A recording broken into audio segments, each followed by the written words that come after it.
Hello everyone. Welcome to the session. আমি আজি discuss কৰিম যে ADRE যোনটো গ্ৰেড 3 আৰু গ্ৰেড 4 পোষ্টৰ কাৰণে এপ্লাই কৰিছিলে PwD কাৰণে এপ্লাই কৰিছিল তাৰে মেডিকেল সাৰ্টিফিকেট বা মেডিকেল টেষ্ট ডেট কেতিয়া হ'ব আৰু সাৰ্টিফিকেটত কি কি লাগিব আমি গুটেখিনি আজি ডিসকাস কৰিম আহক আমাৰ সেশনটো স্টাৰ্ট কৰো প্ৰথমে মই ক'ব বিচাৰিছো যে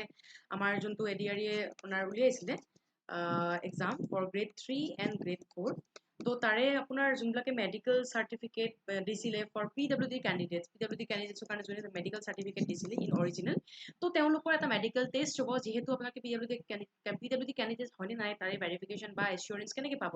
ইফ টেষ্ট নহয় তো তাৰ কাৰণে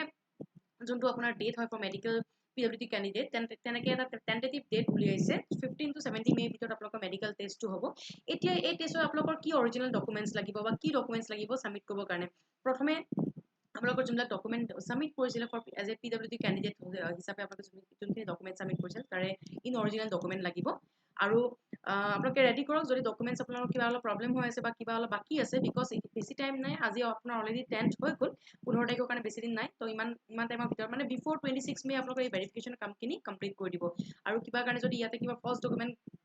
সাবমিট কৰিছে then that will be completely rejected তো এইখিনি চাই ল'ব যে আপোনালোকৰ ডকুমেণ্টখিনি ক্লিয়াৰ হৈছে নে নাই তাৰপিছত ডিউৰিং ভেৰিফিকেশ্যন আপোনালোকৰ এইখিনি হ'ব তাৰপিছত আপোনাৰ এক্সপেক্টেড যোনটো নটিফিকেশ্যন ডেট হয় যেনেকৈ আপোনালোকৰ ইয়াৰে যোনটো মেডিকেল এক্সাম হ'ব বা মেডিকেল সাৰ্টিফিকেট দেখাবৰ কাৰণে যোনটো এক্সাম হ'ব তাৰে আপোনাৰ এক্সপেক্টেড ডেট ধৰক কালি মানৰ পৰা ষ্টাৰ্ট কৰিব পাৰে যিহেতু আজি 10 তাৰিখ হৈ গ'ল 11 12 এনেকুৱা তাৰিখৰ পৰা আৰম্ভ হৈ যাব তো আপোনালোকৰ যিমান ডকুমেণ্টছ আছিলে যোনবিলাক PwD ক্যান্ডিডেট আছিলে ফৰ ইয়াৰ মেডিকেল টেষ্ট বি প্ৰিপেয়াৰ আৰু আপোনালোকৰ ইয়াৰে যোনবোৰ ডকুমেণ্টছ বাকী আছে এতিয়াও সেইখিনি আপোনালোকে কাইণ্ডলি আপ টু ডেট কৰি লওক আপডেটেড কৰি লওক বিকজ আপোনালোকৰ যোনখিনি আপডেটেড ইনফৰমেশ্যন আছে সেইখিনিয়ে চাব ইয়াতে সকলোৱে জানে চাগে আপোনালোকৰ যোনখিনি ডকুমেণ্ট সাবমিট কৰিছিলে কেনেকুৱা ধৰণৰ ডকুমেণ্ট হয় আৰু কি তাতে দিব লাগিব তো আজিৰ ভিডিঅ'ত ইমানখিনি আছিলে যদি আপোনালোকৰ কিবা সুধিব লগা আছিল তেনে নিশ্চয় আমাৰ কমেণ্ট ছেকশ্যনত সুধিব থেংক ইউ এভৰিৱান ফৰ ৱাচিং